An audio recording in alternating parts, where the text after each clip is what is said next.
നീണ്ട നാളുകൾക്ക് ശേഷം ഒരുപക്ഷെ കേരളം ഉറ്റുനോക്കുന്ന ഒരു തെരഞ്ഞെടുപ്പ് തന്നെയാണ് നിലമ്പൂരിൽ നടന്നത്. വലിയ പോരാട്ടങ്ങളായിരുന്നു. നമ്മൾ കണ്ടതാണ്, വലിയ വാക്പോരുകൾ മാത്രം, വലിയ രീതിയിലുള്ള വിമർശനങ്ങളും കുറ്റപ്പെടുത്തലുകളും ഒക്കെ കഴിഞ്ഞു. അവസാനം വോട്ടെടുപ്പൊക്കെ കഴിഞ്ഞിരിക്കുകയാണ്. പക്ഷേ LDF അവിടെ പരാജയപ്പെട്ടാൽ ഇനിയുള്ള LDFിൻ്റെ ഭാവി എന്തായിരിക്കും? അതിപ്പോൾ അവർക്ക് തന്നെ ഒരു വലിയ ആശങ്കയിൽ നിൽക്കുന്നുണ്ട്. തിരഞ്ഞെടുപ്പ് കഴിഞ്ഞപ്പോൾ LDF ക്യാമ്പുകളിൽ, LDFിൻ്റെ എന്ന് പറയേണ്ടത്, എടുത്തു പറയേണ്ടത് CPM ക്യാമ്പിലൊരു മ്ലാനതയുണ്ട്. കാരണം അവർക്കറിയാം കൃത്യമായിട്ട് എവിടൊക്കെ വോട്ട് ചോർച്ച സംഭവിച്ചിട്ടുണ്ട് എന്ന്. കാരണം അത്തരത്തിലുള്ള ഒരു കേഡർ സംവിധാനത്തിൽ നിൽക്കുന്നൊരു പാർട്ടിയാണ്. ഏത് വഴിക്ക് വോട്ട് പോയിട്ടുണ്ടെന്ന് പോലും അവർക്ക് കൃത്യമായിട്ടറിയാം. 2024 തെരഞ്ഞെടുപ്പിൽ അവർ കൃത്യമായിട്ട് പറഞ്ഞില്ല ഈഴവ വോട്ടുകൾ എവിടെയെല്ലാം പോയി എന്നുള്ളത്. അതവർക്കറിയാം. തിരിച്ചു പിടിക്കാൻ കഴിയുമോ എന്ന് ചോദിച്ചാൽ അങ്ങനെ പിടിച്ചിട്ടുള്ള ഒരു കാലം ഉണ്ടായിരുന്നു. ഇനി അത് കിട്ടത്തില്ല. കാരണം പിണറായി വിജയൻ്റെ എതിരെ അതിശക്തമായിട്ട് ഒരു ഒരു ഒരു വിരുദ്ധ തരംഗം ഇവിടെ നിൽക്കുകയാണ്. അത് മുഴുവന് ഇവർക്ക് കോൺഗ്രസിലേക്ക് അത് പോകും. നിലമ്പൂരിൽ കൃത്യമായും കോൺഗ്രസും ലീഗും വോട്ട് ചെയ്തിട്ടുണ്ട്. അതുകൊണ്ട് ഇവർക്ക് വിജയം അവരത്രത്തോളം ഉറപ്പ് വരുത്തുന്നുണ്ട്. UDF 20,000-ന് മുകളിൽ വരെ കടക്കും എന്ന് പറയുന്നുണ്ട്. 15,000 ഉറപ്പ്. 15,000 മുതൽ അങ്ങോട്ട് കൂട്ടിക്കൊണ്ടാൽ മതി. നമ്മൾ അത്രയും അമിതമായിട്ടുള്ളൊരു വിശ്വാസം ചെലുത്തുമ്പോഴും അതിനകത്ത് വാർത്തകളിലൊക്കെ നിറഞ്ഞിരുന്ന കുറേ കാര്യങ്ങളുണ്ടായിരുന്നു. ഗൾഫ് രാജ്യത്തിൽ നിന്ന് വന്ന് സ്വരാജിന് വേണ്ടി വോട്ട് ചെയ്തവർ, ദൂരസ്ഥലങ്ങളിൽ നിന്ന് വന്ന് സ്വരാജിന് വേണ്ടി വോട്ട് ചെയ്തവർ, ഇതൊക്കെ നമ്മൾ കണ്ടതാണ്.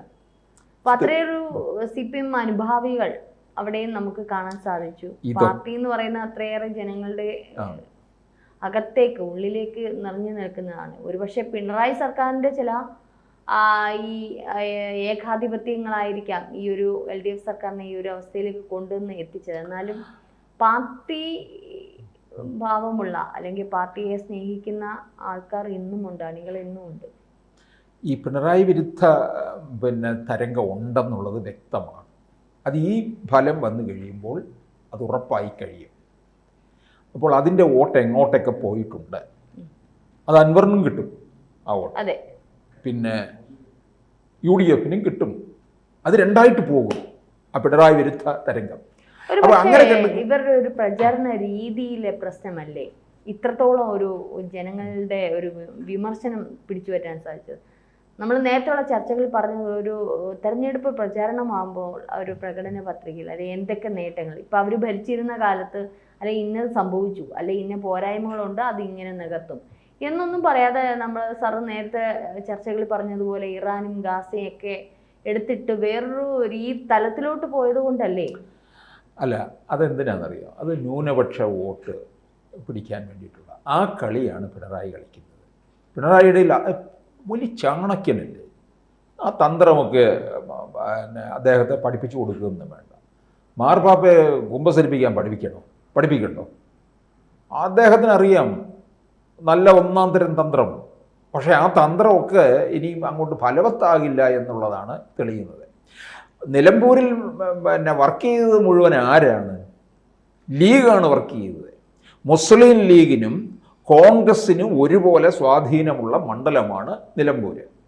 ഇനി ഒരു കാലത്ത് ഒരുപക്ഷെ മുസ്ലിം ലീഗ് ഈ നിലമ്പൂർ സീറ്റിന് വേണ്ടി ആർഗ്യൂ ചെയ്യും UDFിനകത്ത്.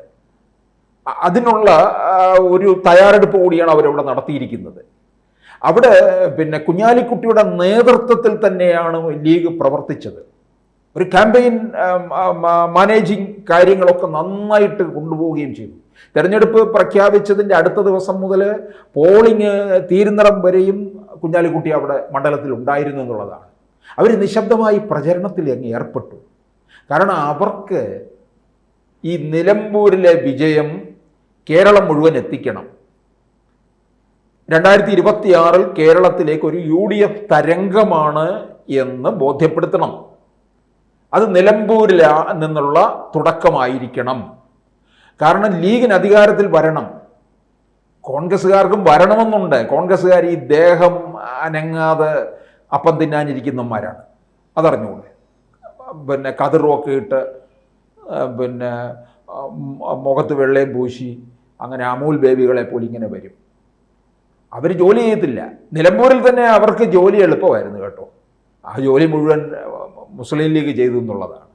കാരണം അവരത്രത്തോളം, കാരണം അവസാന നിമിഷമായി എത്തിക്കഴിഞ്ഞപ്പോൾ ഈ എന്ത് ചെയ്തു, അൻവർ അങ്ങ് കയറിപ്പോയി.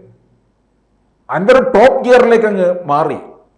അത് സ്വാഭാവികം. അൻവർ രാജിവെച്ചത് തന്നെ ജനങ്ങൾക്ക് വേണ്ടി, അവിടുത്തെ ജനങ്ങൾക്ക് വേണ്ടിയിട്ടാണ്. അൻവറിന്റെ ക്യാമ്പുകളിൽ പറയുന്നത് എന്താണ്? 20,000-നും 25,000-നും ഇടയിൽ വോട്ട് പിടിക്കുമെന്ന്. അതൊന്നും ഉണ്ടാകത്തില്ല. തുടക്കത്തിലൊക്കെ തന്നെ നമ്മൾ കരുതിയത് അൻവർ എത്ര വോട്ട് പിടിക്കും, 2,000 അല്ലെ 3,000, 5,000-ന് മുകളിൽ പോകത്തില്ല. പക്ഷെ അതൊന്നുമല്ല, അൻവർ എന്തായാലും 10,000-ന് മുകളിൽ വോട്ട് പിടിക്കും. BJP ആദ്യ സമയത്ത് പറഞ്ഞുകൊണ്ടിരുന്നു NDA മുന്നണി ഒരു 15,000 വോട്ടെങ്കിലും പിടിക്കുമെന്ന്. പക്ഷേ അവർ പിന്നീട് അതങ്ങ് മാറി. 2021 ഒപ്പിടിച്ച വോട്ട് 8,500 അത് നിലനിർത്തും എന്നുള്ള രീതിയിൽ തന്നെയാണ് പോകുന്നത്. അത് നിലനിർത്തുമെന്നുള്ളത് ഉറപ്പാണ്. അതിനപ്പുറം ഒന്നും BJPയുടെ ഭാഗത്ത് നിന്ന് ഉണ്ടാകത്തില്ല. അപ്പം UDF-ന് വിജയം, LDF 2ാം സ്ഥാനത്ത്, 3ാം സ്ഥാനത്ത് അൻവറുമായിരിക്കും വരുന്നത്. അത്തരത്തിലായിരിക്കും. അപ്പൊ അൻവറിന്റെ ഇപ്പൊ നോക്കണേ, കോൺഗ്രസ്സുകാര് യഥാർത്ഥത്തിൽ ഈ പ്രിയങ്ക ഗാന്ധി അവിടെ വന്നു, മണ്ഡലമാകെ ഇളക്കി മറിച്ചു. ഈ പ്രിയങ്ക ഗാന്ധി ചോദിച്ചോ തരൂർ എവിടെയെന്ന് ചോദിച്ചോ? ചോദിച്ചില്ല. ആരും ചോദിച്ചില്ല തരൂർ എവിടെയെന്ന്. തരൂർ അവസാനം പറഞ്ഞു, അന്നത്തെ പോളിംഗ് സമയത്ത് തരൂർ പറഞ്ഞു, എന്നെ ആരും വിളിച്ചിട്ടില്ല, ഒരു മിസ്ഡ് കോൾ പോലും എനിക്കില്ലായിരുന്നു. ഉടനെ ഉണ്ണിത്താൻ തിരുവനന്തപുരത്ത് നിന്ന് വണ്ടി കയറി കാസർഗോഡ് പോയി അവിടെ നിന്ന് ഏതായാലും ജയിച്ചു 2 തവണയായിട്ട്. മറ്റെവിടെ നിന്നാലും തോറ്റ് തുന്നം പാടുന്ന ഉണ്ണിത്താൻ ഇത് സംബന്ധ വീടൊന്നുമല്ല, വിളിച്ചിട്ട് വരാനെന്നൊക്കെ പറഞ്ഞ്. അപ്പൊ അങ്ങനെ പിന്നെയും ഒന്ന് സംഗതി വഷളായി കൊണ്ടുവന്നു എന്നുള്ളതാണ്. ഇനിയിപ്പോൾ നോക്കിക്കോണേ, എങ്ങാനും ഞാൻ മറ്റൊരു തരത്തിൽ കൂടി ചിന്തിക്കുകയാണ്, UDF-ന് പരാജയം ഉണ്ടായിക്കഴിഞ്ഞാൽ അവിടെ തരൂരിൻ്റെ ഇടപെടൽ ശക്തമാകും. VD സതീശൻ എന്തുകൊണ്ട് തരൂരിനെ കൊണ്ടുവന്നില്ല എന്നുള്ളതും വരും. ഇപ്പൊ ഇനി അവിടെ UDF ഷൗക്കത്ത് വിജയിക്കുന്നു. അങ്ങനെയാണെന്നുണ്ടെങ്കിൽ 26-ലെ തെരഞ്ഞെടുപ്പിൽ തരൂർ ഇവിടെ വേണ്ട എന്നുള്ളതാകും. തരൂരിനും വേണ്ട ഇവിടെ, അത് വേറെ കാര്യം. തരൂർ വേറെ വഴിക്ക് പോവുകയാണ്. അത് ഈ കോൺഗ്രസ്സുകാർ കാണുന്നില്ല. തരൂരിനെ ഇനിയും പിന്നെ കാണണമെന്നുണ്ടെങ്കിൽ നമ്മൾ ഈ ആകാശത്തൂടെ പ്ലെയിൻ പോകുമ്പോൾ ഇങ്ങനെ കൈ വെച്ച് ഇങ്ങനെ ഉയർത്തി നോക്കത്തില്ലേ, അതുപോലെ നോക്കണം. തരൂർ അങ്ങനെ പോയി കഴിഞ്ഞിരിക്കുകയാണ്. അവിടെ രാഹുൽ ഗാന്ധിയുടെ പാദസേവ ചെയ്യാൻ തരൂരിനെ കിട്ടത്തില്ല. അതിന് മല്ലികാർജുൻ ഖാർഗെയുണ്ട്, രാഹുൽ ഗാന്ധിയുടെ ഷൂ തുറച്ചു കൊടുക്കാനും അടുക്കളയിൽ പാത്രം കഴുകാനും ഒക്കെ ആയിട്ട്. തരൂരെന്ന് പറയുന്നത് തരൂർ എവിടെ നിൽക്കുന്നു എന്നുള്ളത് കോൺഗ്രസ്സുകാർക്ക് മനസ്സിലാക്കാൻ കഴിഞ്ഞിട്ടില്ല എന്നുള്ളതാണ്. അപ്പൊ ഇതിനകത്ത് പിന്നെ ഇനിയിപ്പോൾ സംഭവിക്കാൻ പോകുന്നത് എന്താണ്? LDF-നകത്ത് ചില പ്രശ്നങ്ങൾ നേരിടേണ്ടി വരും. UDF-ന്റെ വിജയം ഉറപ്പായിരിക്കുന്ന സ്ഥിതിക്ക്. ഇനി ഇതിനിടയ്ക്ക് പറയട്ടെ, LDF ക്യാമ്പിൽ അവരുടെ ഒരു പ്രതീക്ഷ എന്താണെന്നറിയാമോ? സ്വരാജ് വിജയിക്കും, ഒരു 2,000 വോട്ടെങ്കിലും ഭൂരിപക്ഷം അവർ പറയുന്നുള്ളൂ. വിജയിക്കും, 2,000 വോട്ടിൻ്റെയൊക്കെ ഭൂരിപക്ഷം ഉണ്ടാകത്തുള്ളത്. കാരണം 2021 CPM സ്വതന്ത്രനായിട്ട് നിന്ന അൻവറിന് കിട്ടിയത് 2,700 വോട്ടേ ഉള്ളൂ. 2,700. ഇത്തവണ അത് മാറി വരത്തില്ല. ഈ 2,700 എന്ന് പറഞ്ഞാൽ അൻവർ ഉണ്ടാക്കിയിരിക്കുന്ന ചുങ്കത്തറയും വഴിക്കടവിലും അൻവർ ഉണ്ടാക്കിയിരിക്കുന്ന വലിയ സ്വാധീനം എന്ന് പറയുന്നത് വളരെ പ്രധാനപ്പെട്ടതാണ്. LDF-നകത്ത് ചിലപ്പോൾ അവർ ഉദ്ദേശിച്ച 2,000 വോട്ടായിരിക്കും കിട്ടുന്നത്.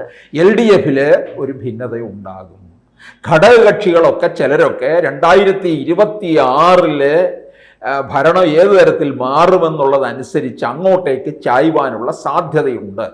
അതിൽ കൂടുതലായിട്ട് നമ്മൾ കാണുന്നത് ജോസ് കെ മാണി വിഭാഗത്തെയാണ്, കേരള കോൺഗ്രസിനെയാണ്. അത് അടർത്തിയെടുക്കാനായിട്ടും UDF-ൽ നിന്ന് ശ്രമമുണ്ട്.